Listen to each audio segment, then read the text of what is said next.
Hi, everyone. I'm Kate O'Hare, Social Media Content Manager for Family Theater Productions. We're the company behind the inspiring sports documentary, The House That Rob Built, the story of the University of Montana's Lady Griz basketball team and its longtime coach, Rob Selvig.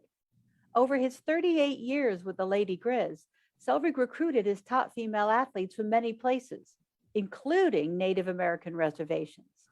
In recognition of Native American Heritage Month, we're here, in recognition of Native American Heritage, I said that already. This November, we're here to celebrate those young women basketball players and the achievements of Native athletes everywhere.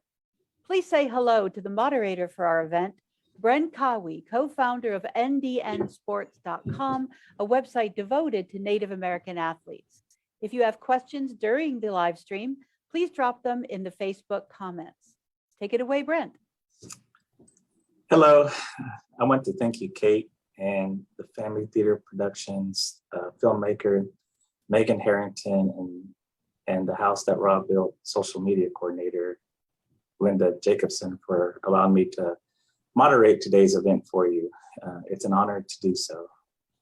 Again, my name is Brent Kawi, and I am a member of the Pawnee Nation of Oklahoma, and I'm the co-founder of NDNsports.com, which is an online resource for Native American sports news. That's American. Our mission is to cover and share news about many Native American athletes that play college and professional sports. We have been covering Native American athletes for over 20 years now and enjoy the opportunity to do so every season.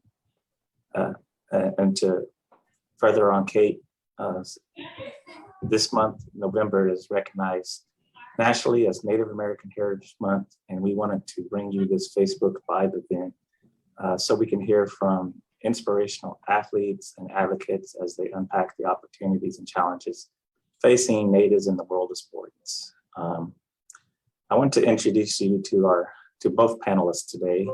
From the film, Miss Malia Kipp, and also Dr. Natalie Welch. I will read their bios, and I will ask them to introduce themselves to our viewers. First, we have Malia Kipp from the Blackfeet Nation. She was a basketball star at Browning High School in Montana, who went on to become the first Native American to play for the storied Montana Lady Griz basketball program. She played on 4 straight Big Sky Conference championship teams at Montana from 1992 to 1996, and she was inducted into the Montana Indian Athletic Hall of Fame in 2007. And also we have Dr. Natalie Welch, Eastern Band Cherokee tribe, who is an assistant professor of business sports management and the faculty athletics representative at Linfield University. She is also a National Native American Affairs advocate. Welcome, ladies. And Malia, please introduce yourself and tell the viewers a little about yourself and what you are doing now. My name is Barbara Malia Kipp. A lot of people don't know that Barbara is my first name. I'm named after both of my grams, both Barbaras. And well, it's a family name.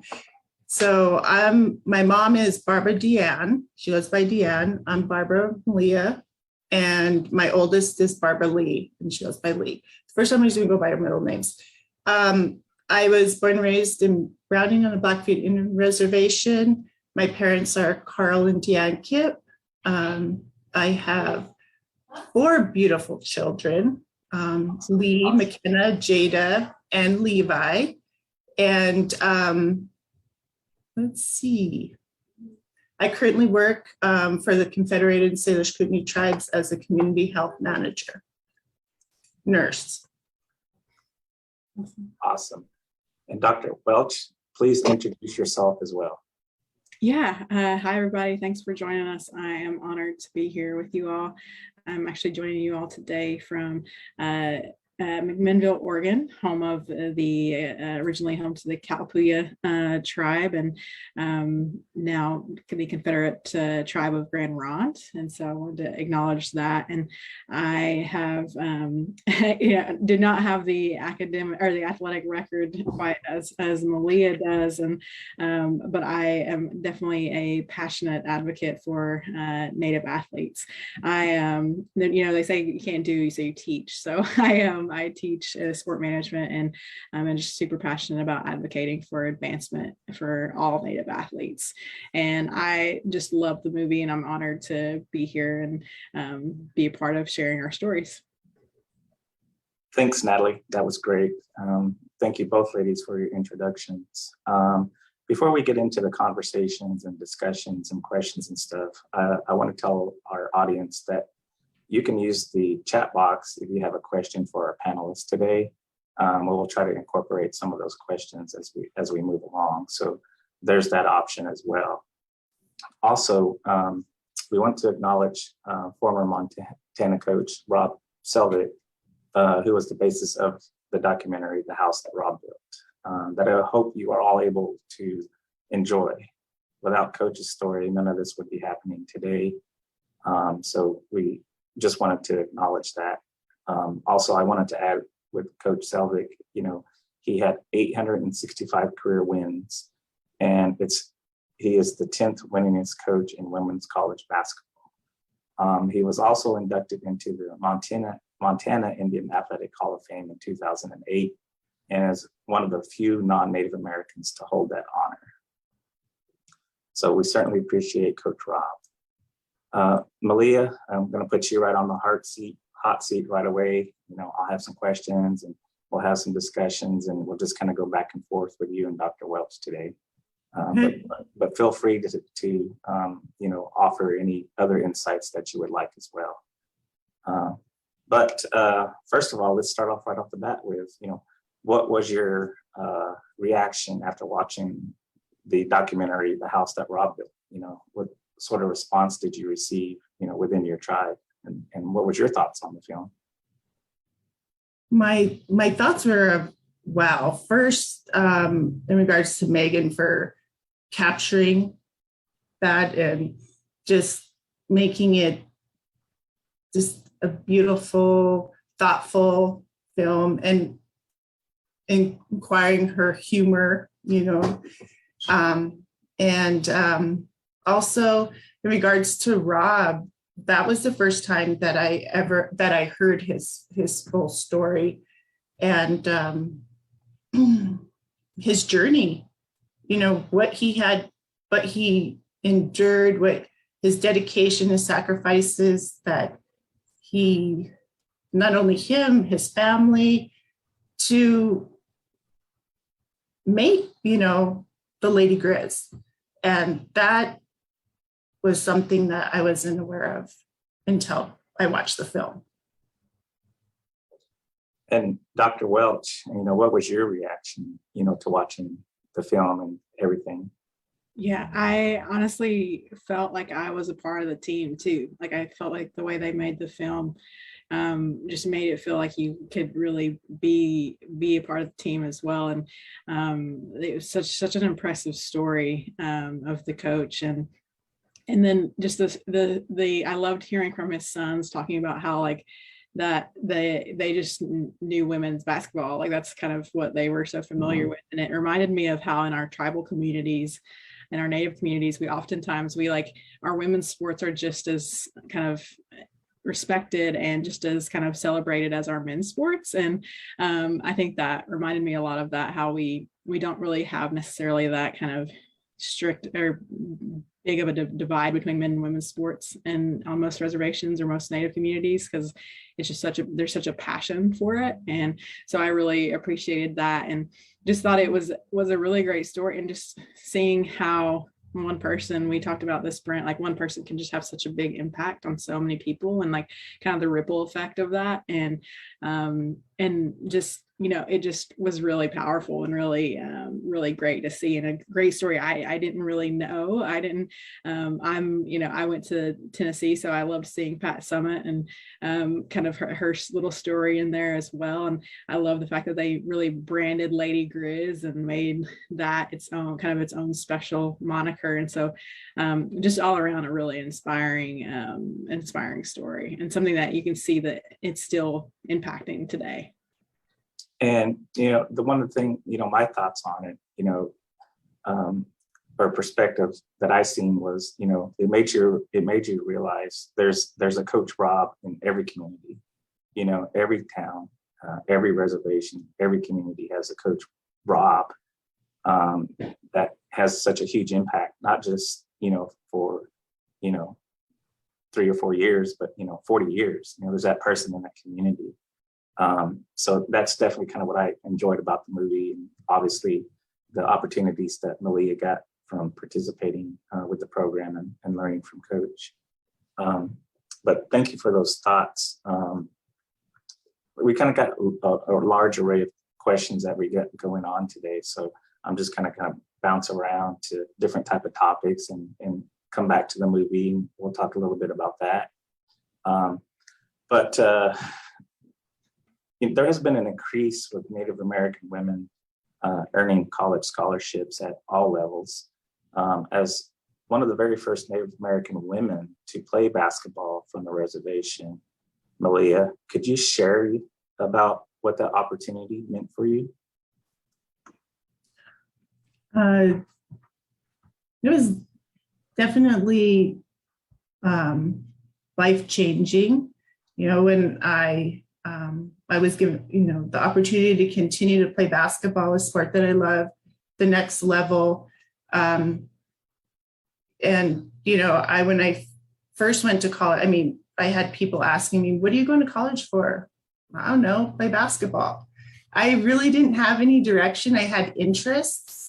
And so in regards to that, the opportunity that it gave me was, introduced me to diversity, which I think is really important. If everybody took the time to learn a little bit about someone else's culture, I feel that we'd have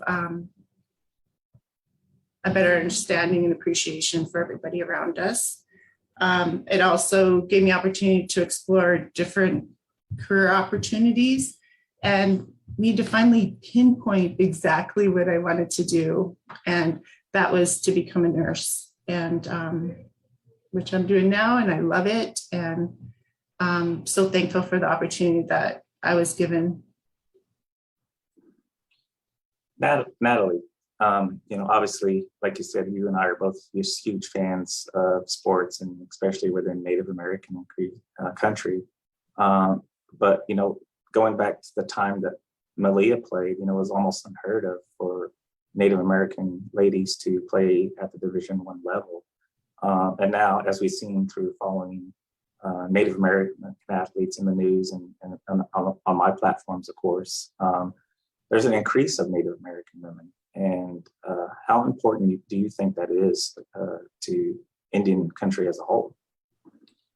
I think it's just extremely important. And I think for so long we weren't seen, and we weren't, even thought about for kind of this mainstream society. And so to have these really strong women because I think all of our communities are known for having strong women, matriarchal societies, and having this great bond between our generations of strong women. And to have this now opportunity to really exemplify that in sports, which is in the US, it's like one of the biggest outlets you can get. I think it's amazing, and it's crucial, I think, for our women to have that opportunity. And kind of like when Malia was saying, you may find that passion for sport and not necessarily know what you want to do for the rest of your life, but it can help you make it to a university, a college, and even junior college, whatever. But you can get to that next level to where you are able to explore and see what's out there. And I think, Malia, too, it's so important to not only educate each other, like kind of get awareness of ourselves, but also get education of what it's like outside of our communities, so we can, I think, come back and help them be better just from that, what we're able to learn. So I think it's just absolutely crucial. And people like Coach Rob and like that really, I think, get it, and they don't discriminate or kind of marginalize our communities are so important to that story too. We can't do it on our own. Yeah, I just want to expand a little more on both of your comments in regards to communities.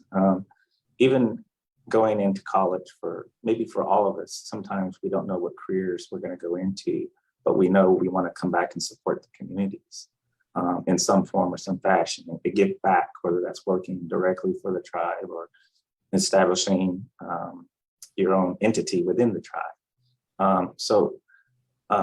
Malia, what does that mean for you when you got there, you got to campus and you didn't know exactly what you were going to major in, but you knew you wanted to do something for the community, which was play sports. And, how did the community kind of support you through that? Well, the community was awesome. They would bring busloads of kids that had over, my parents didn't miss a home game. And that included my siblings as well. And my grams when they could come, and just, and from other tribal communities, Missoula being close to the Confederated Salish Kootenai tribes, I would recognize those, them when the people that came from this area that now I really have good relationships with. And, just like, thank you for being there and supporting me. I kind of feel like I got off subject a little bit, but can you help me with this really quick? What else did you ask? I'm sorry. Yeah, you're fine. I just wanted to kind of hear your thoughts on how important community was, because with the Indian sports, one of the big things that we try to do is highlight Native athletes like yourself, and now you can hear about an athlete from one reservation, from a different reservation through our platform. And I know community is huge in supporting Native athletes. They travel to the away games. They, if you're Blackfeet and you're playing in Oklahoma, well, the Oklahoma natives will come out and support you. For sure. Yes, yes, you're absolutely right about that. I played many years ago, so being back there and remembering all that, and I was blessed to have so much support that I wasn't even aware of it until of lately, actually, in regards to social media and the ability to share that, other than recognizing a Native in the stand and them tell me good game, or that they came to watch me, like that meant a lot. And it gave me, continued determination of, those days I felt like maybe I couldn't, well, no, there's people that are going to maybe come and see you, or their kiddos. And so no, it was community, Native community, not just Blackfeet community, like major support from all Natives across the country. Awesome. That's great. I'm glad to hear that happen for you. Natalie, what are your thoughts on how important that is for not just Malia, but all sports across Indian country, getting that community support? Yeah, and I'm really glad to hear that too, because I think for Malia, like she said, she didn't have social media and all this stuff, so it really was just kind of like word of mouth from the Native community, and I think that is really, really great. I know, particular, I had a young lady from our tribe who, when she went to play basketball, she was kind of surprised that there wasn't as many people at their games, because it wasn't as popular as, I feel like, almost every Native gym, any Native high school, like they pack the gym every game. And so it's a little bit different. So having that continual support, I think, is amazing. And we've seen so much of it recently too, with some of the players that the Native players that have just, anywhere they go, like the Native community in that area kind of comes out to support. And I think it just is so important to showing that we're still out here, and we're still, like, we're everywhere too. Like, we're not just in one area of the United States, we're all over, and we kind of come out in droves and really want to support our people. And it's not just about them like winning either. It's just about them being out there and representing and working hard and showing kind of just how resilient we can be. So I think it's so important to have that support, kind of just like an extension of your home community with you out there on the court. Exactly. And the thought I kind of have on that is, it also introduces, like what Malia was talking about earlier, about different people from different backgrounds and different cultures. It gives them an opportunity to see Native American culture. And in one of those events, Malia, you're playing, it's your senior year. I'm going to make you jog your memory here. It's your senior year, your senior game. No one forgets that one. And the elders from the Blackfeet Reservation came and celebrated you with honor songs before the game. Can you share a little bit about that, how you felt and the significance of that moment for you? Yeah, for sure. The memory I have is packed house. The realization that this is my last home game, like, really hit me. Looking next to Carla Beatty and Sherry Brooks, the seniors, how much fun we've had and how successful we have been and how well we play together. And just that as well, and not trying to be too emotional about it and focus on the game. But I also remember the crowd, like I said, sold out. And how they all stood in silence, in respect, when Blackfeet elders got up and sang an honor song. I remember feeling I'm getting emotional a little bit about this, the strength that I felt from their voices when they were singing that song in honor. The significance, I didn't know that they were going to be there. And so the significance, having Blackfeet elders, the rawhide singers, come and honor me, my team, the community that has supported me when, they couldn't physically be there, but they were there for me, was, the highest honor. Mm-hmm. Yeah. And Dr. Welch, over the years, we've seen more Division I college become more inclusive with diversity, equity, inclusion events with their programs, where they used to be kind of a acknowledgement in the program, but now we are actually having similar events like Dr. Malia went through. How important is that within college athletics and professional sports to continue to grow for Indian country?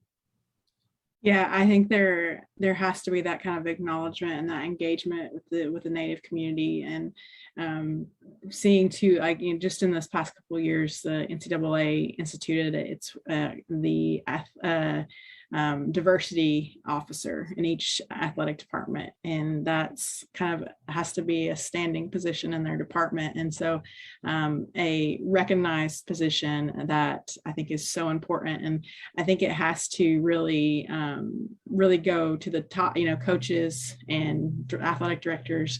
They have to really not only kind of think about diversity, but also commit to hiring people that aren't your typical maybe background, and provide more of that opportunity, because I think it's it really is kind of a systemic thing that has to start at the top. And so for these organizations like NCAA and all the professional sports teams, I think they all have an obligation to the Native community in which they operate, and they should really respect that and honor that, and by really engaging and not propping up Native communities as just once a year, or when it's for their best interest, but really for long-term relationship building and committing to not only just recruiting but kind of retaining too. And I think that's an important piece to talk about at the college levels, how hard it is for a lot of our students once they do leave their tribal communities or the communities that they've grown up with, to go into this whole new world of just complete culture shock. And so having a way for them to have a community and a support system, and oftentimes they need people that look like them and people that kind of talk like them and act like them and laugh like them. And so I think that's another important piece to consider as well. Thank you for those thoughts, ladies. Going back to the film a little bit, there was a scene in the documentary that I thought was really powerful, because it was so relevant to them so many years ago, and I thought their thoughts were relevant today. Malia, there was a scene in the documentary where you're sitting down with the 3 other Native American ladies that played for Coach, and you guys sat down and you spoke about the challenges you all faced and the impact of you being first. Can you share some of the things you guys talked about and knowledge you gained from that specific scene? Yeah, the ladies that you're talking about, Simran, Shell, Tamara Gardapi, and Shanae Gillum, we've known each other our whole lives. Knowledge that I think that we all probably gained from each other is knowing that we played at different times, different eras. Mm-hmm. And so the challenges, there was similarities in that, but there were also differences as well. So, and just having us obtaining the appreciation for each other's, I think that's the first time that we actually even talked about that topic with each other. So it was healthy, it was fun, and I so appreciate and respect those ladies. Yeah, they hardworking and just great people.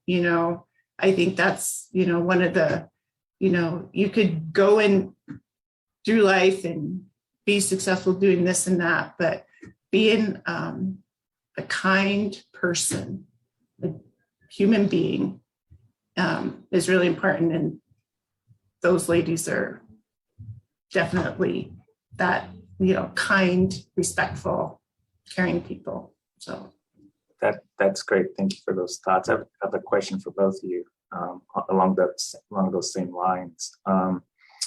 What is it about basketball that you guys think that resonates so strongly within Native American culture? I'll start with Fort Shaw, women's national champion. I don't know. Yeah, it's Natalie, you have any thoughts? I think something that it lends itself to being like just the popularity is just kind of the ease of it. I mean, we've all seen kind of the makeshift hoops and like on every res. It's like, everything else can be falling down, but there's still a hoop and a court. And I think that helps that with the popularity as far as other sports like football and things like that.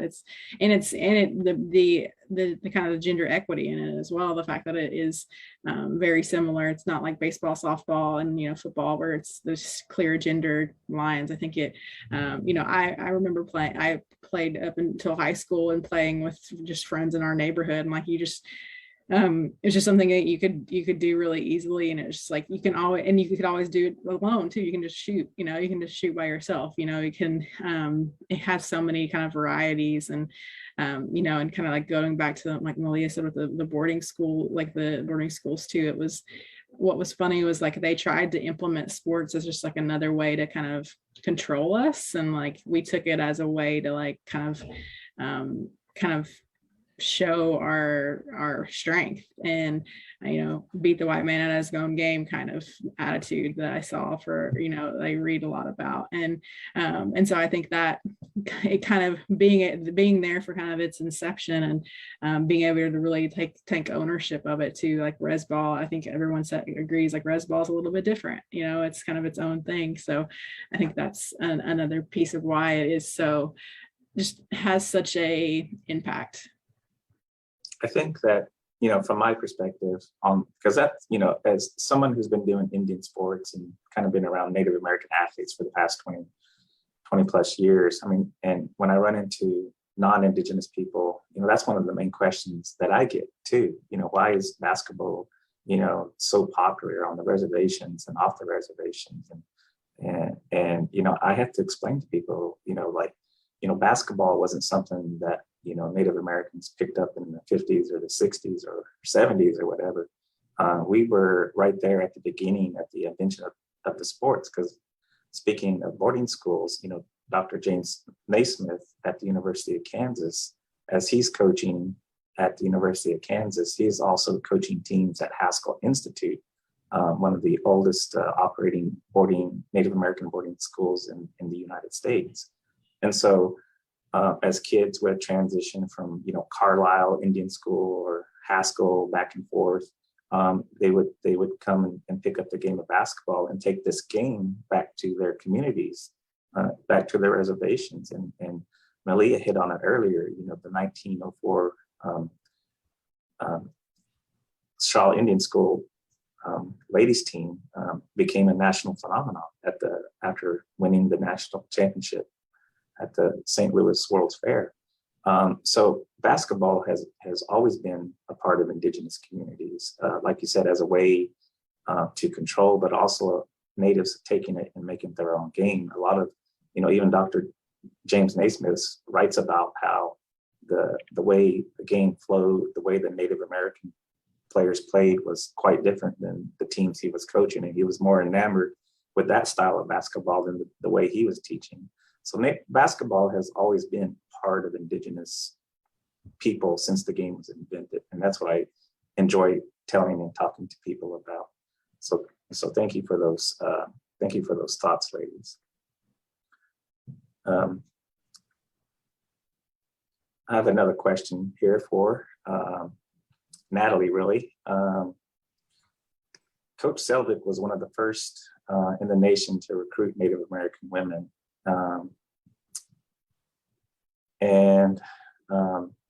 He was one of the coaches that showed a commitment to continue to recruit Native American women. And how important is it that you think that, one college who recruits a Native American woman to play for their team, but then doesn't have another one? How important do you think that is to for those schools and universities to stay committed to recruiting Native American athletes? Yeah, I think it's absolutely crucial, and not just Native athletes, but I think all of our kind of marginalized communities that don't get those opportunities. I think, but that oftentimes is especially our Native athletes. And I think Coach Rob was so smart in realizing, like, hey, in Montana we have a lot of Native talent, and I loved the commitment to like kind of homegrown talent that he had, where there was, the team that had all girls from Montana.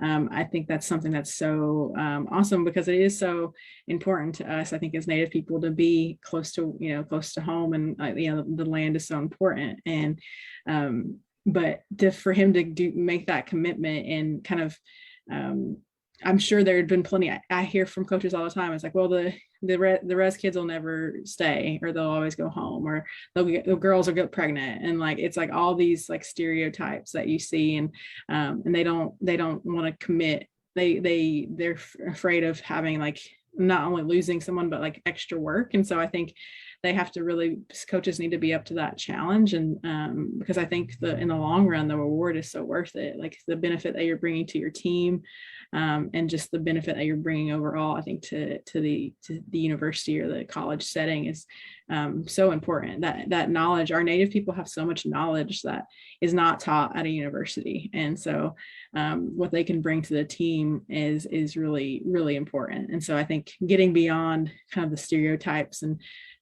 even, we talk about reservations a lot, but there's a lot of Natives who don't live on reservations, and like how they can reach them, and how that might be different, and how every tribe, every Native person has kind of a unique background and story. And how I think for all coaches, you have to realize like all your athletes are different, and you want to build a team, but you also want to be sure you're respectful of what the kind of the individual differences are. And just hearing Malia talk about kind of her senior night, like it's an extension of our culture for so many of us. And that you're not, you might see athletes who are a little bit more fair weather who don't have that cultural connection. And so if you recruit a Native athlete, you're going to get that strong, deep connection. And you just honestly, you just kind of have to, harness that, and it'll spread. I think one of the things that, with my platform and with the news of all the great things the Native American athletes are doing to get themselves to compete at the highest level. But unfortunately, I mean, it's kind of the tip of the iceberg. We see the results of the years and years of hard work. But what we don't see, or we can't share, or we don't share with my platform, is the struggle and the things that you have to go through of being a Division I athlete, of being kind of the only one representation. So Malia, can you share with the audience, what were some of the biggest challenges you faced as a Native student athlete while you were at Montana? Yeah, sure. Every day was, it was obstacle. It was, and I don't mean that in, myself being able to accept diversity and to put myself out there and to share my culture, or, it took a while for even some of my teammates. They would say, are you speaking, they'd say Indian or Blackfeet? And no, I just had a really thick accent. And being able to, and then, just certain things like body language, as a Native, when you're talking to an elder, you don't look them right in the eye. But in non-Native culture, it's considered disrespectful or untrue. Like you're being dishonest. And so just learning to, those, not learning, but being able to live in two worlds was challenging at times, many times. But yeah, just, and I miss being around people that were like me, growing up in Browning, everybody, no matter who you saw, it was like you could tell a joke or they could say something to you and you got it. And there was times that I was just waiting to go home or waiting for someone to come and visit me, so I could be myself, I felt like. So that was sometimes difficult, or it was just letting people in to know me and trusting them and feeling like I wasn't being judged like I was at home. I wasn't. I was accepted no matter where I went. So I don't know. On the Question. on the flip side of that question, playing sports at a high level back then, how did that help you in your professional career and your profession and your life, your personal life as well? Well, when Natalie was talking at the beginning, she was talking about how like basketball, there was no, like, the girls were treated the same. And growing up in Browning and having, intense coaches, everybody was like, how do you deal with, with Rob? And it's like, it seemed kind of just normal to me because, if the philosophy that I grew up with was if stop yelling at you to do better, then pretty much they gave up on you. But in respect to like what your question, I kind of got off a little bit, but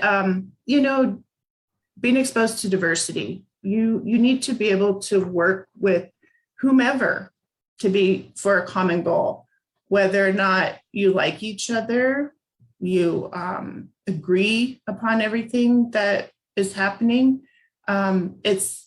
It takes you to take that next step to not look past that person and not pass them the ball. I mean, we're all working for the same goal. And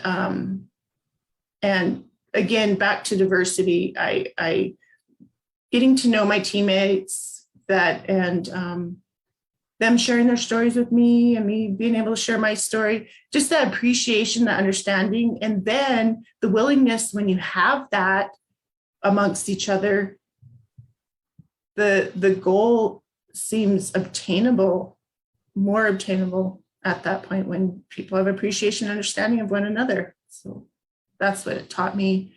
I'm a nurse. I work with a variety of different people, diversity, their beliefs, my beliefs. I have to support what they believe.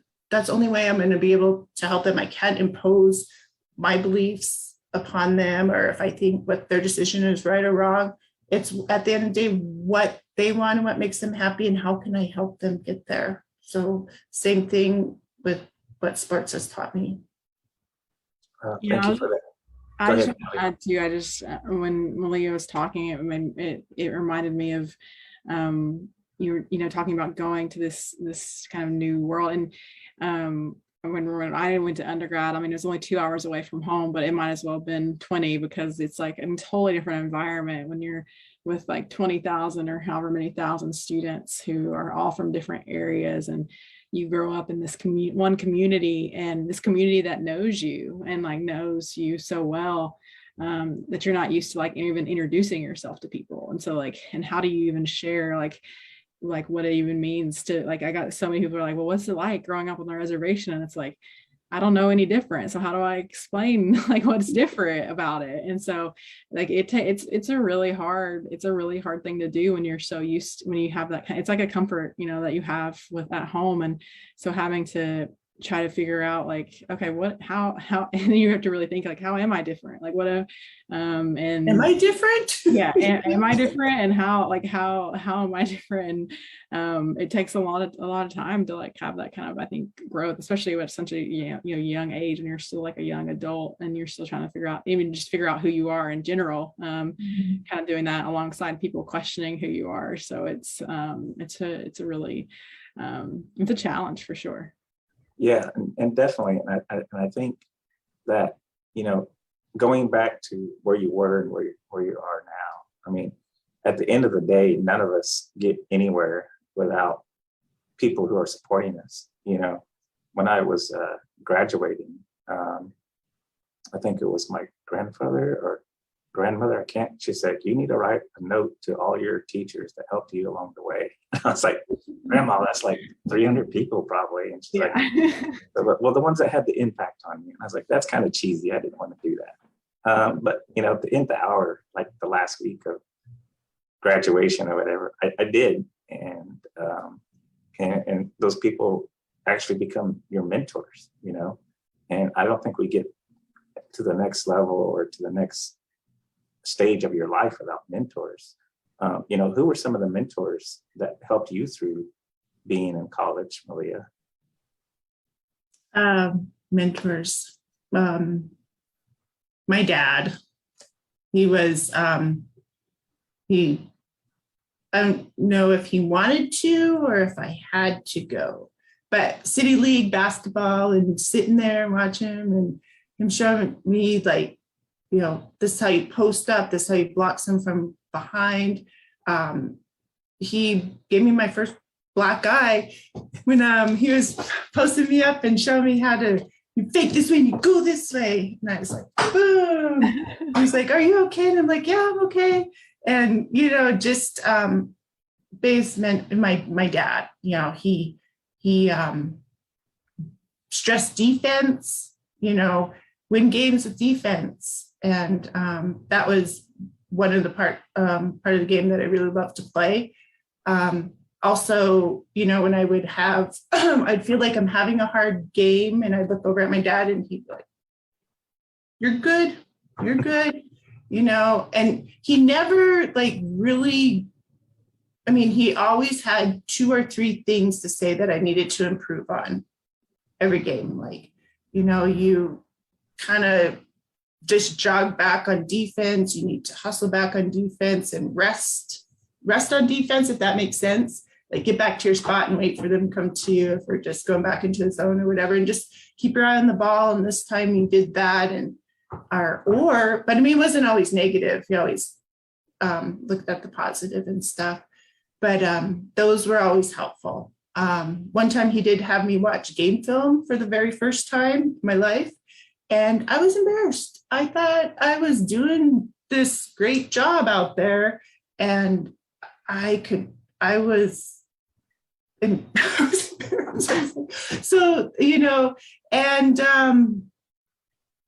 other mentors, I had great coaches from the get-go. From 4th grade, I had Poor Boy Croft, you know, coach for Running Indians, state champions. He was my 4th grade, 5th grade coach, you know, and he'd yell and throw his clipboard and expected us to fundamentals. And that was always, I mean, thank goodness for the great coaches that I had.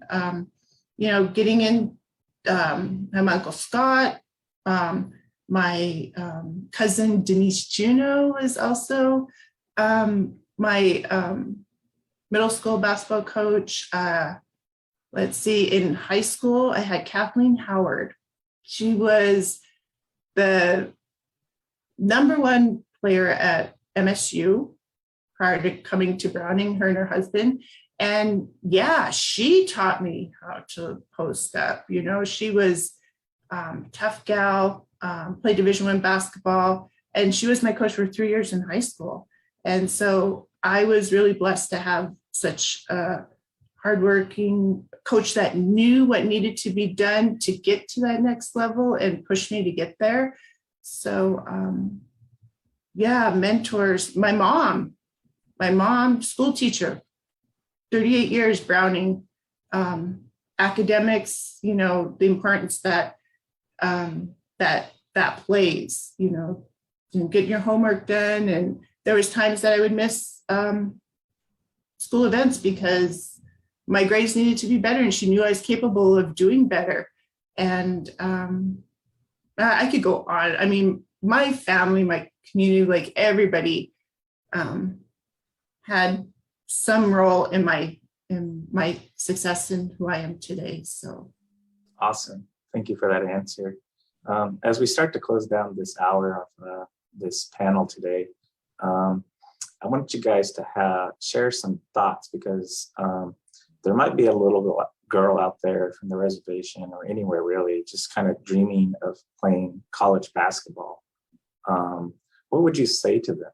You know, what would be your advice to them if they want to play at the collegiate level?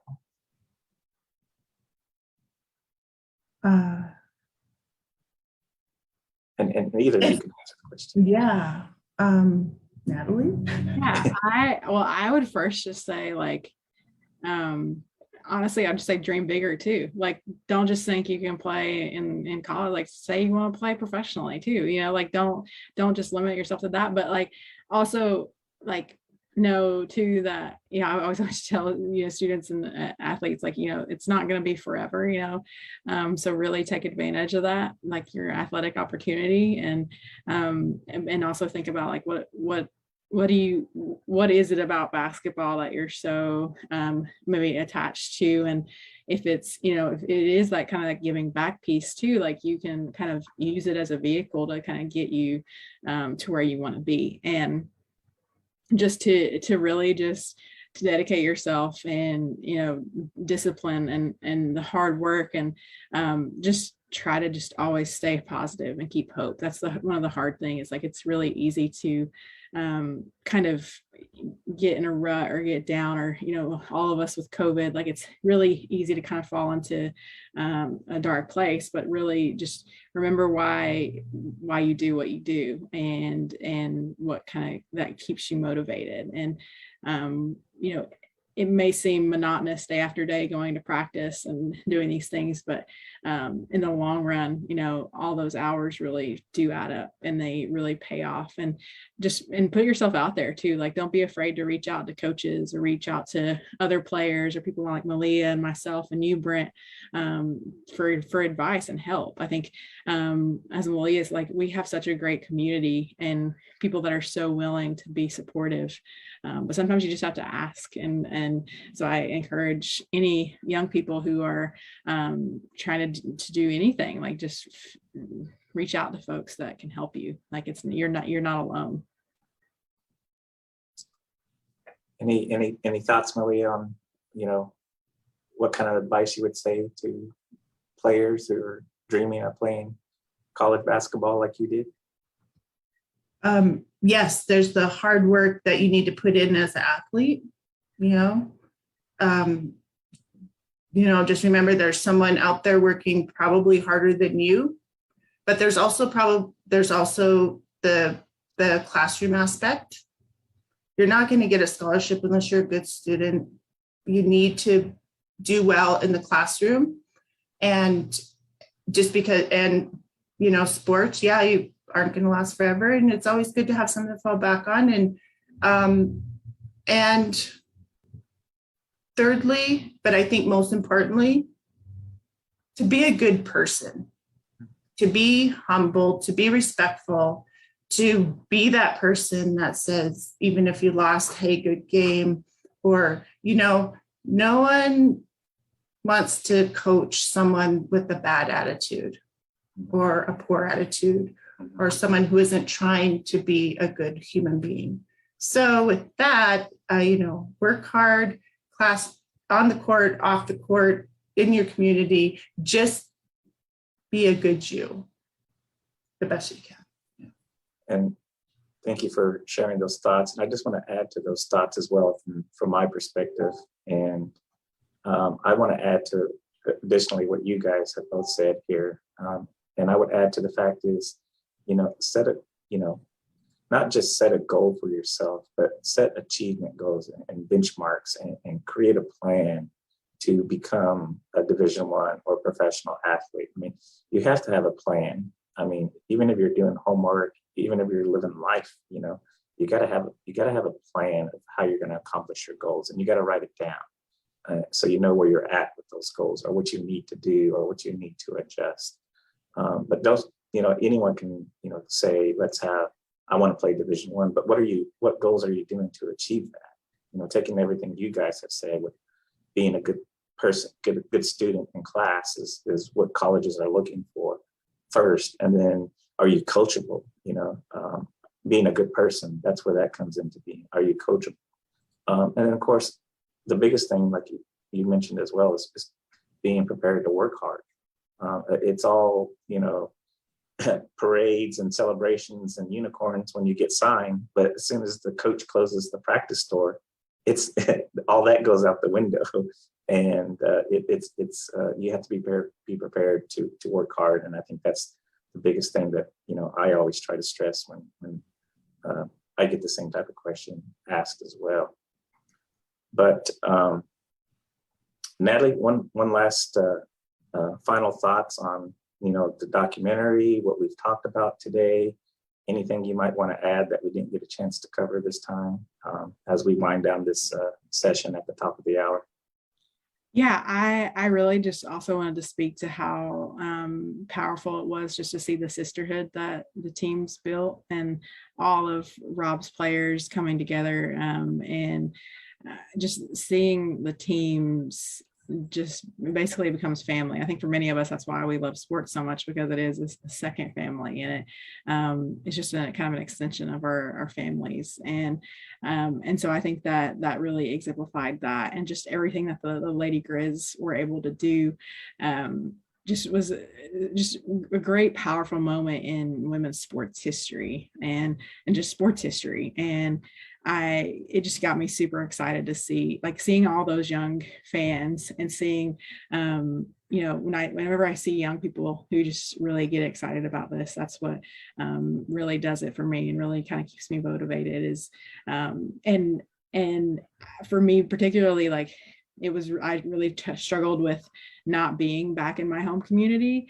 But I think there is a part of us that needs to also be out in kind of not in our communities to advocate for our communities, and to, like Malia talked about, the diversity stuff and being able to kind of walk in both worlds a little bit and be able to just show people that we still are here and we're still doing these really great things. And so I'm just really appreciative of the opportunity to be able to share that and to be able to be someone that's able to have some impact on people. And it's a great platform, and it's sports is just such a great way to inspire and bring people together. So it's a great to be part of that.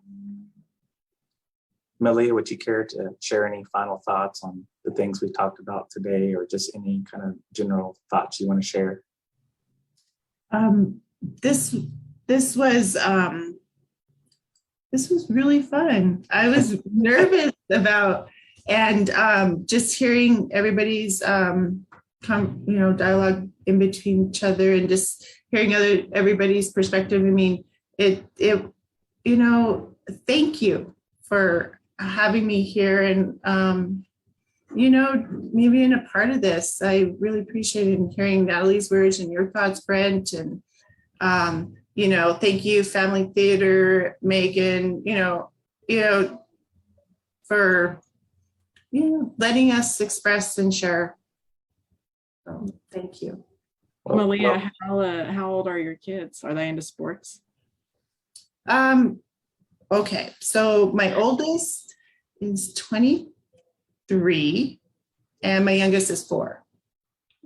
So pretty much been having kids for 20 years. So my dad says Levi will keep me young.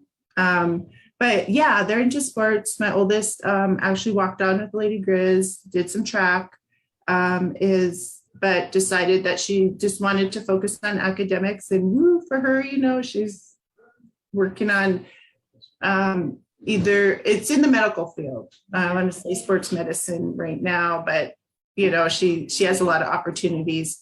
My next oldest is 14. She's into basketball. I always thought she'd be my cheerleader, but she is the cheerleader for the basketball team. She's the most supportive and hardworking of them all. She is the bottom of the pyramid and also the top. And then my daughter Jada, she's 12. She's just starting to get into sports, but she's my little mom. And then Levi, 4, and who knows? I think he's going to be a steer wrestler. I don't know. Well, I certainly appreciate both of you guys being on today and having this conversation with me. I have much respect for both of you and what you guys have accomplished. So appreciate you both being on. And I also want to say thanks to the Family Theater Productions as well for putting this and having this hosted a conversation that we had today. And with that, I'll turn things over back to Kate. Well, on behalf of Family Theater Productions, I have to say this has been a very entertaining and informative hour, and I feel like we could go another hour, but we won't. So thank you to Brent and to Natalie and to Malia for sharing today. If you want to learn more about Native American athletics, be sure to visit ndnsports.com. That's N, capital D, capital N, sports.com. The House That Rob Built is currently available for digital rental and purchase and on DVD and Blu-ray. If you want to learn about that, go to the House That Rob Built movie, all one word.com. You can also stream it for free on Tubi, which is available online on smart TVs through its app. So thank you for joining us today. And we hope that you took away something really valuable from this, because I know I did. Thank you very much and have a great day. Thank you all. Thank you for the visit.